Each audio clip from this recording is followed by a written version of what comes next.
Usually, when I talk about growing herbs as a horticulturist, we'll say something like they're great for pollinators because herbs usually produce these really tiny, tiny flowers that these little small bees and small flies just really love to feast on. Or we might say, oh, they're so easy to grow. You can grow them. They're drought tolerant. But, there's something that's great to add to the landscape when you don't wanna do much to it. So, one of those no-brainer type of plants. But what I really wanted to talk today about is how do we, like, intensively grow these plants and harvest and use them? Most of the time when we have these, like, dreams of growing herbs, we put an herb in the ground, and then we just don't think about it again, and we don't truly harvest and think about the growing process. So today, I am going to go into more of that growing process. So what are herbs? I love it when we talk about herb preferences. Some like, moist, some like dry, check your soil. Herbs really want well-drained soil. In a container, that's easily achieved because you can go out and get a nice soilless mix and it's fluffy and allows water to percolate down through it. The roots of the plants just love it. They just mine through the soil. Great. But then sometimes the soil in the ground is not very well drained. If you want to do a test on your soil, you can dig a hole and then you can dump about 2 gallons of water into that hole. So dig it about 4 to 6 inches deep, maybe a little more, maybe 8 inches, excuse me. And then you're going to dump that 2 gallons in that hole and you're going to allow it to percolate. And then you're going to come out the next morning and dump more water into it. And you're going to watch it percolate out. And if it hasn't percolated out within 2 to 4 hours, then you do not have well-drained soil. So that could be, yeah, it's a little bit of a work, but it could tell you well-drained. The plants that you grow can tell you if you have well-drained soil. You could look up the identification of some of those plants in your landscape and see if they are intolerant to wet feet because wet landscape, compacted soil can be the worst thing for herbs. Check your watering. I think as a horticulturist, I say what my real expertise is watering. And everybody's like, watering is an art. Yes, it is an art. As a horticulturist, one of my least favorite things to be asked is how often do you water this plant? And my question all the time is when it needs water. Because there's no one in test all for water. One of the things that really irritates me too is when people water without checking the watering first. I'm looking at the pots, I'm picking the pots up, I'm looking at the roots, I'm looking at the bottom, I'm sticking my hands in there, and I'm checking for soil moisture. And I don't want them to dry out. I don't want to keep my roots wet, wet, wet, but I don't want them to dry out because I want continual harvest and the most optimum growing conditions possible. One of the things too about fertilizer is that minimally, just in the trade, we say we don't use fertilizer on herbs because it may affect the taste. Or it may affect the harvest in some way. So I would use fertilizer from a grower's perspective, meaning if I potted up something and in a couple of weeks it's struggling a little bit, I might give it a little bit of a fertilizer to get it going, and then I'd back off. I'm not, unless it's telling me it's got some deficiencies of leaf coloring or not flowering properly, not really going to fertilize it a lot.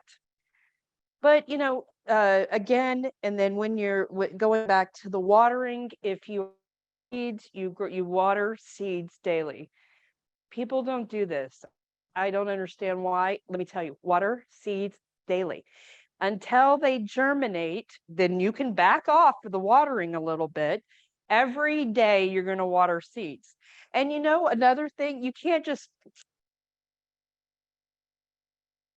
you have to water.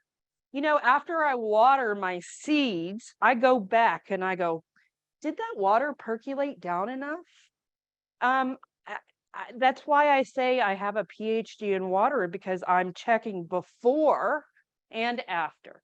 And I'm not letting that plant just suffer in drought, because then I'm not really growing it for what we're growing it for today. So I did want to give you some pot sizes. I think that this can be confusing.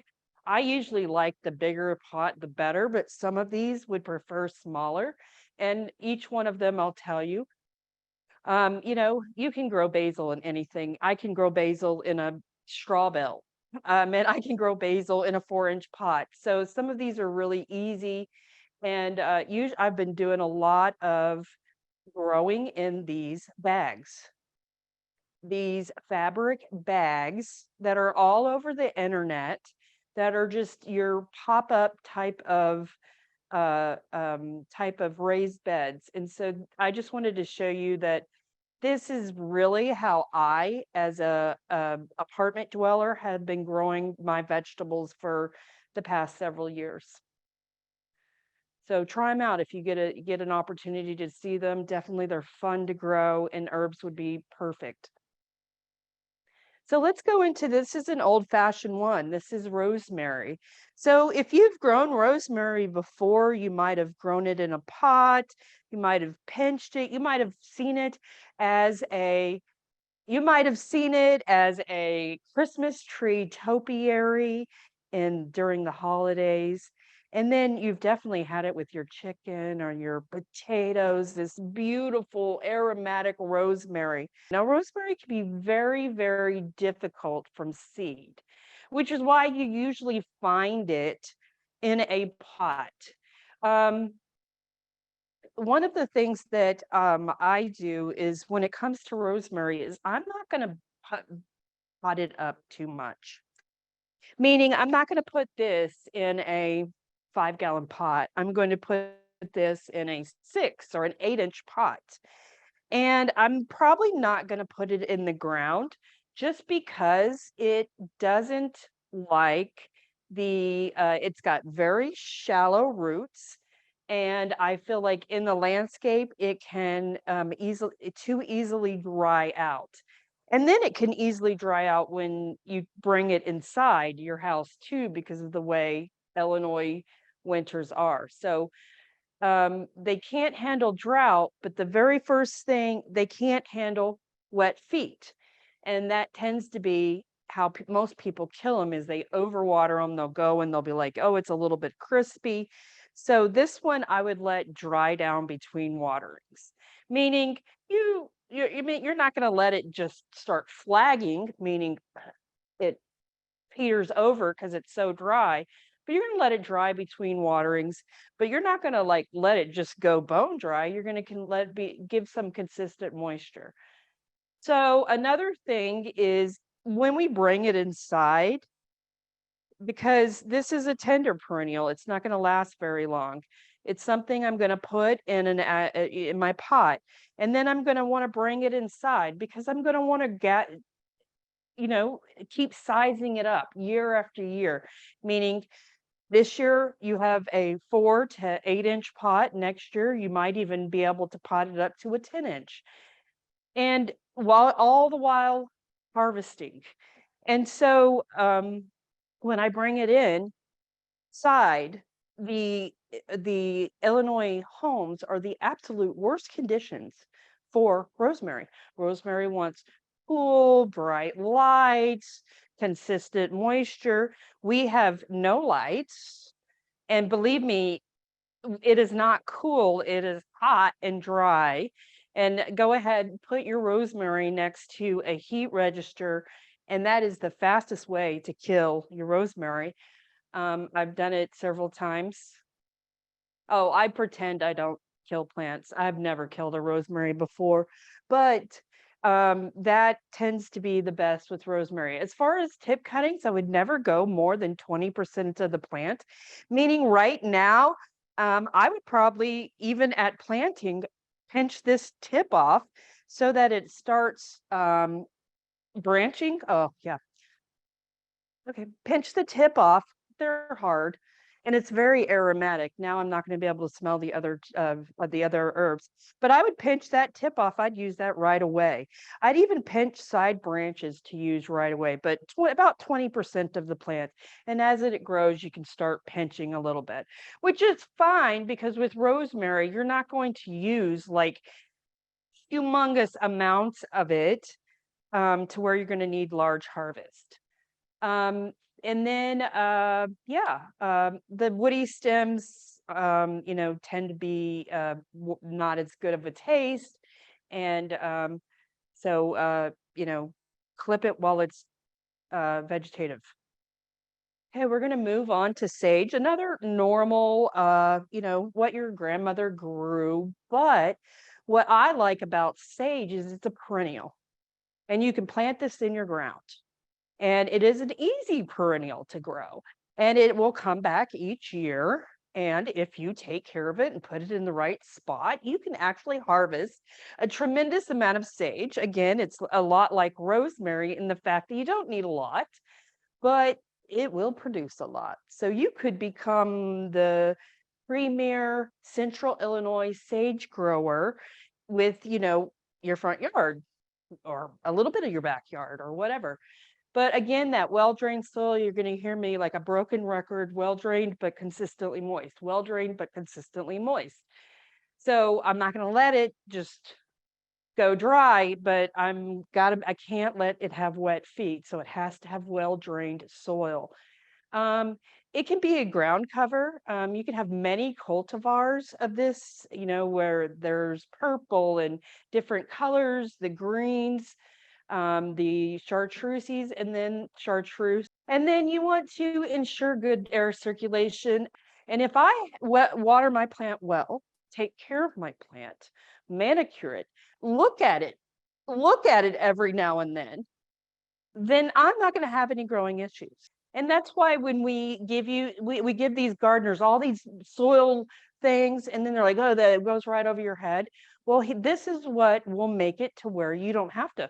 You can be organic completely, especially with herbs, and especially if you give them good growing conditions, you're going to be successful without having to fend off certain diseases. So one of the things that you can do with sage, because it could get some diseases or maybe slugs, or is make sure it has good air circulation. So each year, when in the late spring, you might cut back some of those old woody parts and make sure it has good air circulation. Or when you're pruning, you make sure you cut out some of those side branches so you create more air that goes through that planting.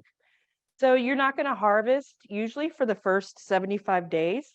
Again, I would pinch this out. I feel like I'm going to embarrass myself again. Yeah, because it's a little woody. Pinch out, that would be your first harvest right there.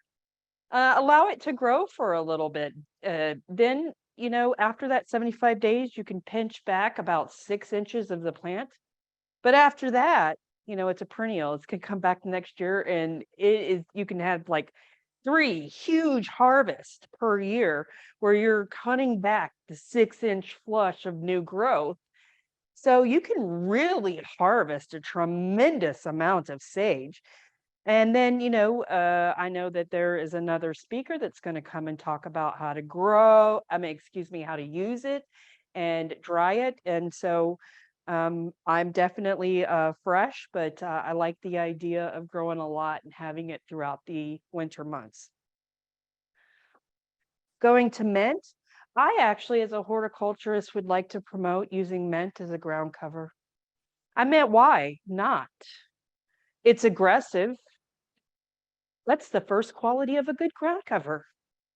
It Doesn't let any other weeds grow. Excellent. It produces flowers for insects. Oh, wonderful. Great.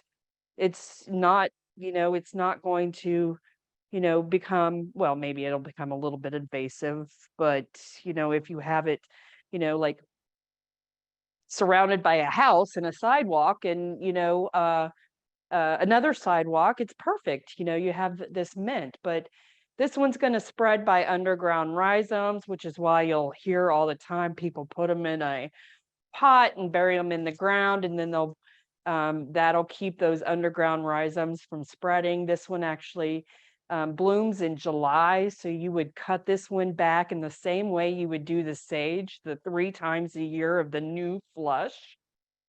Harvest those 6-inch tips.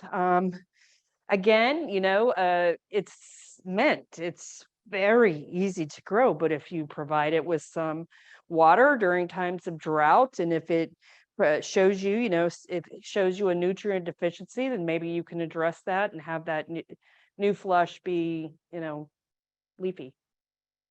I like that word, leafy. Lemongrass, I was super excited about this. I haven't grown it a lot, but I have grown it. I grew it in I grew it the one time I grew it in a straw bale. I couldn't give it away, which was awfully sad because I think it's just because people didn't understand how to use lemongrass. And so even if I harvested it and tried to give away the plants, people were not as interested. But my gosh, from an ornamental perspective, this plant is stunning in the garden in the summer when everything else is petering out from drought. This is like heat and drought. Oh yeah, I'm happy. So for as far as a vegetable garden perspective, this should be in everybody's garden. I personally planted it in a straw bale and could plant it in a pot. It would have to be a much larger pot. You're not going to plant this in a 6-inch pot. This stuff gets, 4 feet tall, and it spreads. It spreads that too. I actually put one plant, and it took over the entire straw bale. It wants water regularly. I almost did not think that putting it in the straw bale was going to be the best option because I thought it might dry it down too much, but the straw bale actually held a lot more water than you think. And if you saw the outer edge of the straw bale, you would think, hey, that straw bale is dry. But I am not that kind of waterer. I'm the kind of waterer that takes out my tool and digs into that straw bale, and there it's just saturated with water. Question from Jay. Is lemongrass the same as lemon balm? We were given a sheet about lemon balm. No, lemon balm is actually more like mint. So this is a tropical kind of herb, and lemon balm is more like mint, meaning it's in the same family. It's aggressive like mint. Lemon balm does not taste nearly as good as lemongrass. That you can't even compare. Not that it's not a great thing to grow because it's again easy, but there. So, how do you harvest lemongrass? Go back to harvesting lemongrass, please. So you can cut the tops off, but then when it's about a 1 inch thick, you're going to, this is called the tender core. And so you're going to go all the way to the base or even just a little bit below the soil, and you're going to just cut that plant. And you can cut the top off all at once, but you're only going to use that sort of 18-inch to that 12 to 18-inch piece right at the base to the tip. So it's going to be about a 1/2 inch thick. Then at the very end of the season, you can actually harvest and overwinter the clumps of this lemongrass. From a gardener's perspective, this is just super easy and cheap and to find. I'm not sure if I would want to take up space inside my house to overwinter these overwintering clumps, I might just, go out and buy a new plant each year.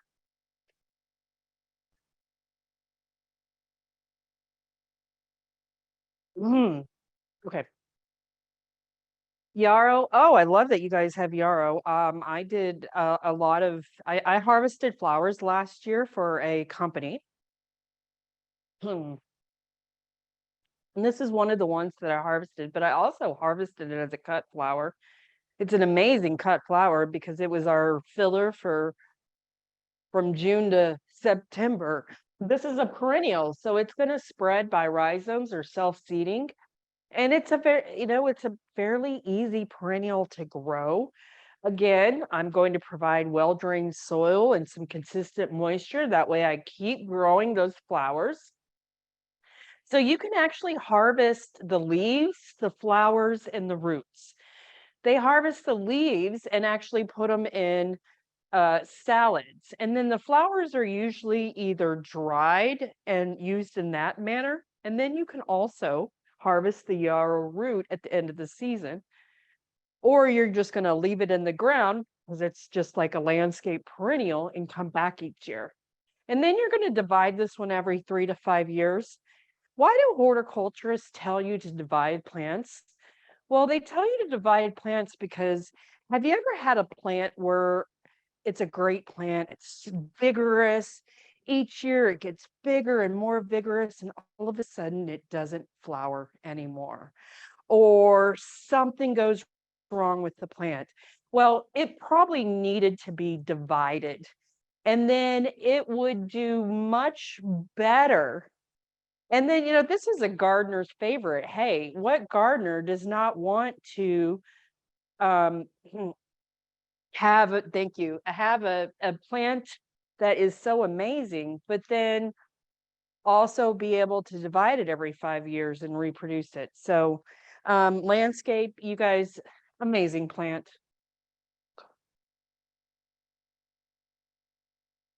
Okay, now we're to the ginger root. Now, this was pretty, I found a lot of information on ginger root.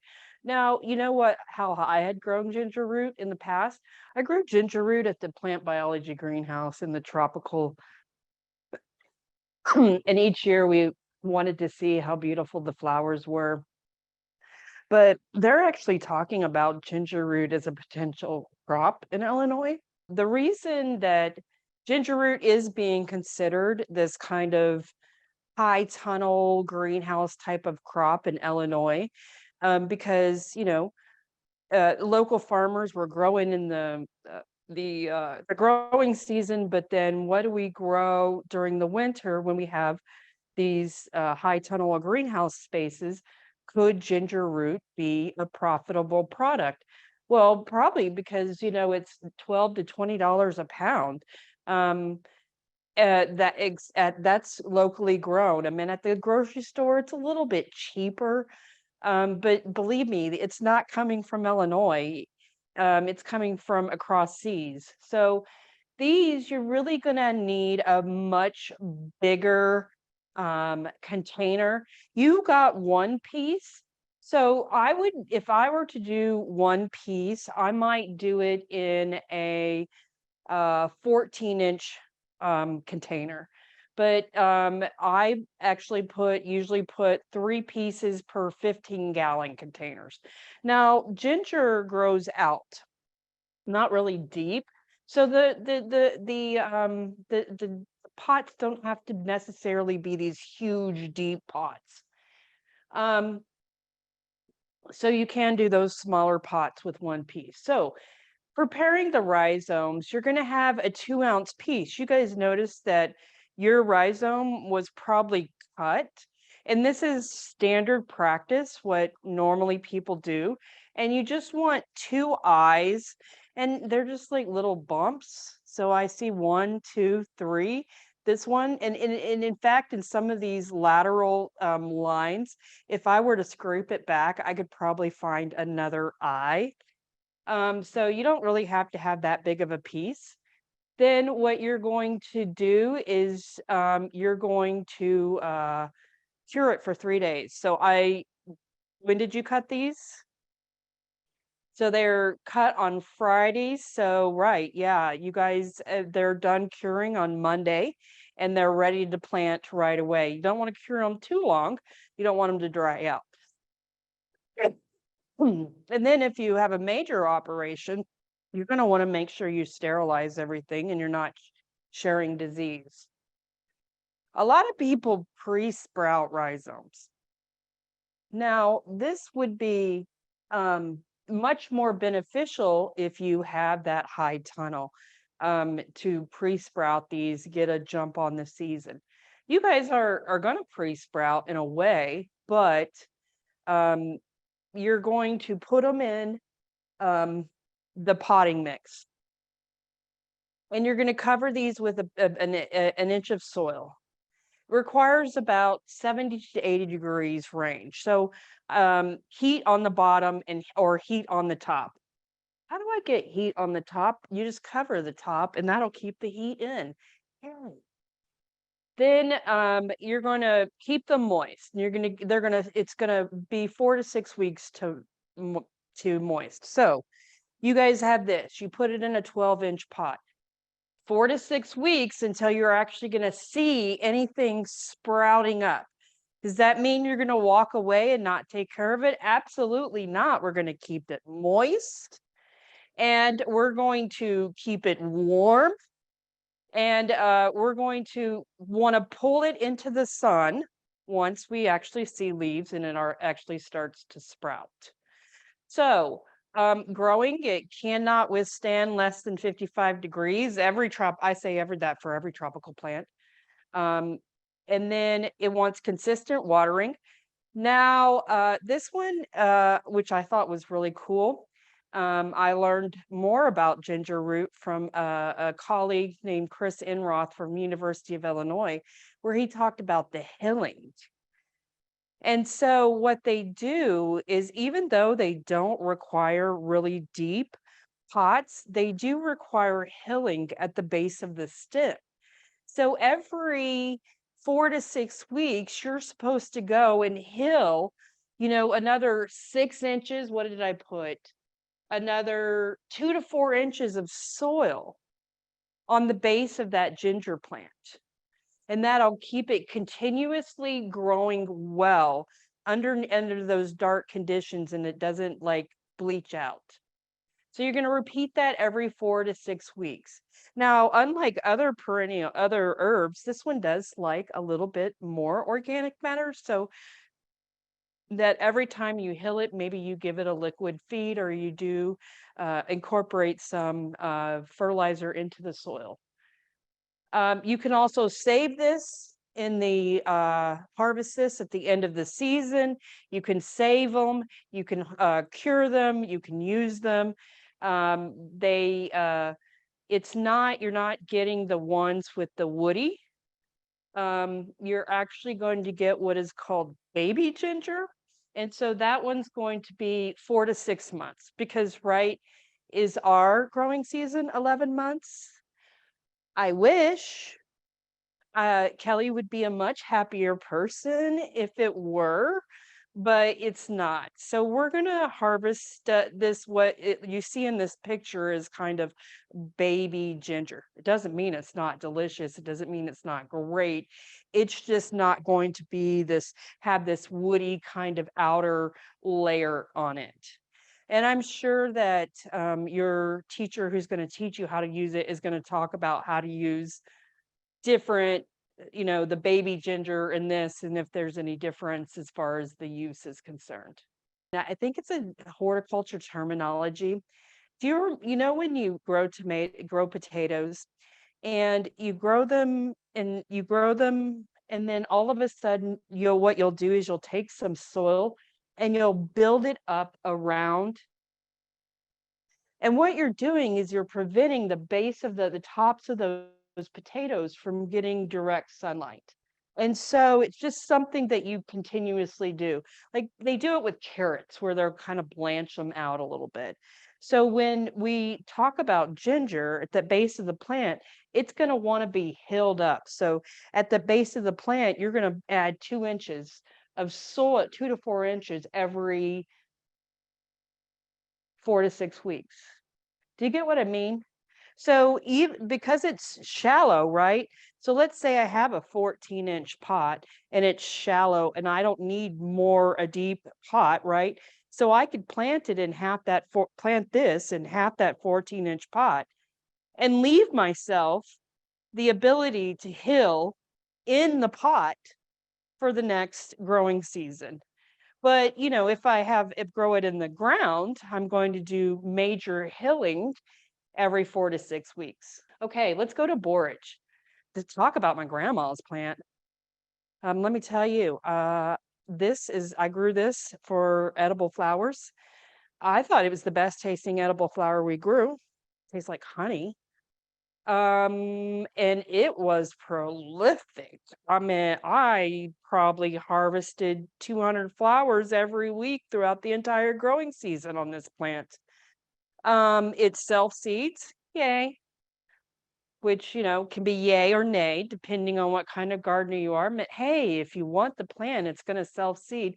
But if you know, there's no way you can harvest everything like I did. I had to, in the middle of the growing season, cut it back in half just to get it to push out new growth and new flowers. It has these beautiful, kind of great, fuzzy, um, edible leaves. They're supposed to taste like cucumber. Uh, Tastes fuzzy to me. So I'm just not a big fan of things with fuzziness on them.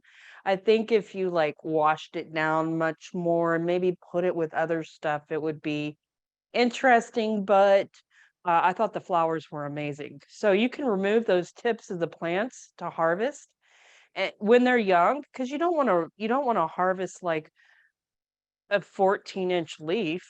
I mean, you want to harvest a 3-inch leaf.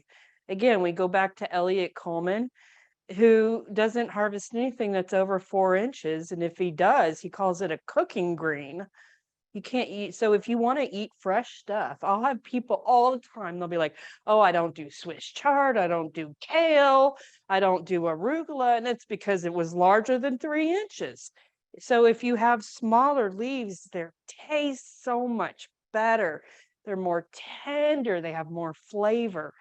So, a way to get new growth is to cut it back. But hey, you could also just grow it for the flowers and just, I mean, did I think that when we sold the edible flowers at the farmers market, was it a big hit? No. And I think it's just because people don't know what to do. People don't know what to do with it. And we didn't really differentiate the difference between the taste either. We made it as kind of a decorative option, not an edible option. Chamomile. So there's two types of chamomile. You actually got the German chamomile. This is the German chamomile is the annual type, and then that Roman chamomile is hardy. It's this kind of the difference is the habit. The German chamomile grows up 2 feet, the other one stays low growing. They both have kind of this evergreen like foliage, and but the perennial one stays as a ground cover, and it blooms June through September. This would be one where you want to harvest the flowers, because that's what the teas and all the tinctures or what everybody's making is they're making it from these beautiful open flowers. Now, you don't want to harvest when the flowers start to senesce. You want to harvest when they first come out. Um, I think chamomile needs well-drained soil. We grew it in the greenhouse this year. It did very well as far as growing it from seed in a plant. I think you get it from chamomile. So we were Very nice. oh, okay. So you look at your chamomile and you can hardly see the seeds because they're so small. Do you know what you do with this? You just put it on the top. You don't cover them and just keep them wet. You spritz them every single day, and you keep going until you start to see that little seedling. Then you can back off a little bit. So we did the chamomile too, and it was super. We have a bunch of students do it, and we were so successful with it. But then we planted in the ground outside and as transplant and then let it start to flower. But you guys can go directly into a pot and let it grow. I'd probably do a 12 to 14-inch pot for this. Next slide. Dill, I just want to tell you that dill, again, can be aggressive. But one of the things that I always promoted dill for is the larva plant of the black swallowtail. So if you plant dill for everyone. And if you get worms on it, caterpillars, don't kill them. It's like, I have worms on my dill. What do I do to kill them? Do you really need that much dill? I mean, dill is a producer. What I mean by producer, prolific producer. You'll have more dill than you ever want. It reseeds. Self-seeding. It's like cilantro, meaning you plant it once, it'll come back every year. Great for me as far as I'm concerned, but some people don't like it because it will actually come up across the garden. But I love dill. I love using all parts of the plant personally. I love the leaves, the flowers, and the seeds. Depending on where it is, that's how I'll use it. Sometimes I'll go back and I'll just cut it back just to get that flush of leaves out so I can get those first flowers because I tend to like that to use that more. It likes well-drained, full sun. You know, let it grow. No, don't let it grow. If you put it in a pot, just put it in a bigger pot and consistently water it and then manage it when it flowers, depending on how you want to use the plant. Go ahead. There's that little black swallowtail caterpillar. If you poke them, let me tell you, poking caterpillars on a dill plant is fun pastime. He'll actually he'll actually send out a little stinky forked gland from his head that is just telling you not to eat them. And kids love to do that too, poke them. And so they can be really great. Okay, let's go to calendula, another really old-fashioned kind of grandma-ish plant called pot marigold, but nothing like marigold. Even though, people say don't confuse it with marigold, but marigold has edible flowers too. And can be mixed with dishes just like this calendula. I think the calendula has a sweet taste also, personally for me. You can harvest the leaves too.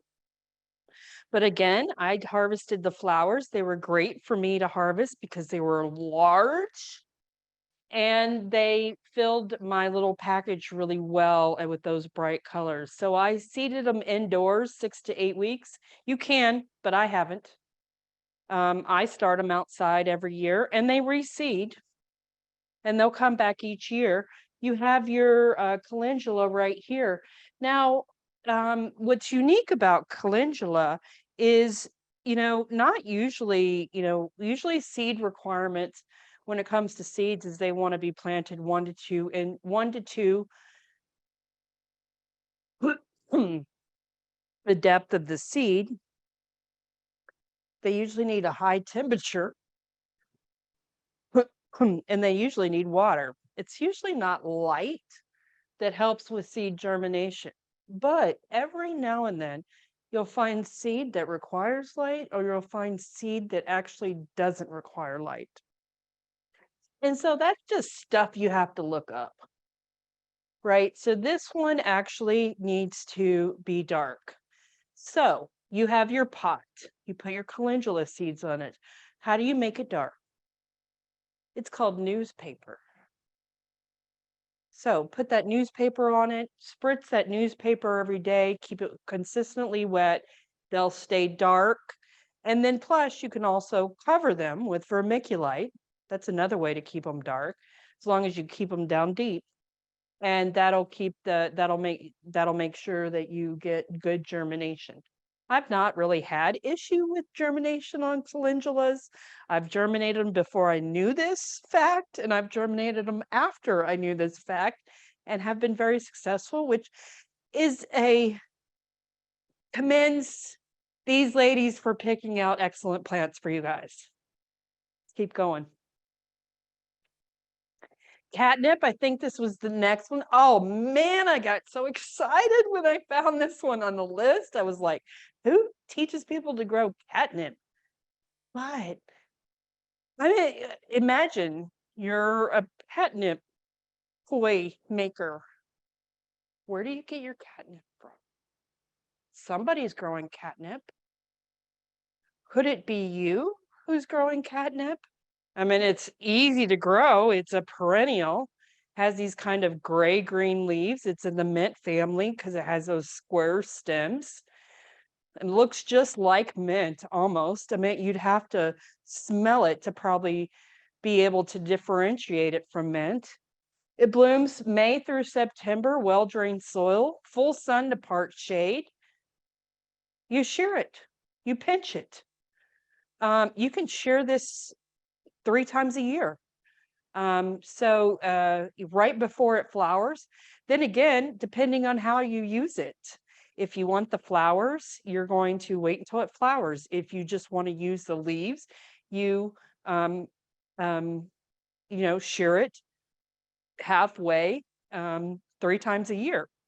A really great cool plant. When it flowers, again, the pollinators absolutely love it. So if you did forget about the plant, it would go ahead and flower. But when I with the this is the last thing I'm going to talk about. Just to wrap up, one of the things that I thought was interesting with growing herbs was my father lived in Texas and he has chickens. And he was like, could you research herbs to feed my chickens and help their health? And so we were just going crazy and we had all these oddball herbs that we could feed these chickens. And it was just a super interesting way to use such a prolific plant and it, use the earth to help the chickens. So that was the most unique herb growing experience I've ever been asked to do. But I just want you guys wrapping it up, I want you guys to look beyond, I'm going to plant herbs for pollinators, or I'm going to plant herbs for the landscape plant because it's drought tolerant. I want you to look at herbs as producers, major producers, and you're a grower. You can't just plant it in the ground and walk away. You have to look and nurture your plant. And with that, I bow out.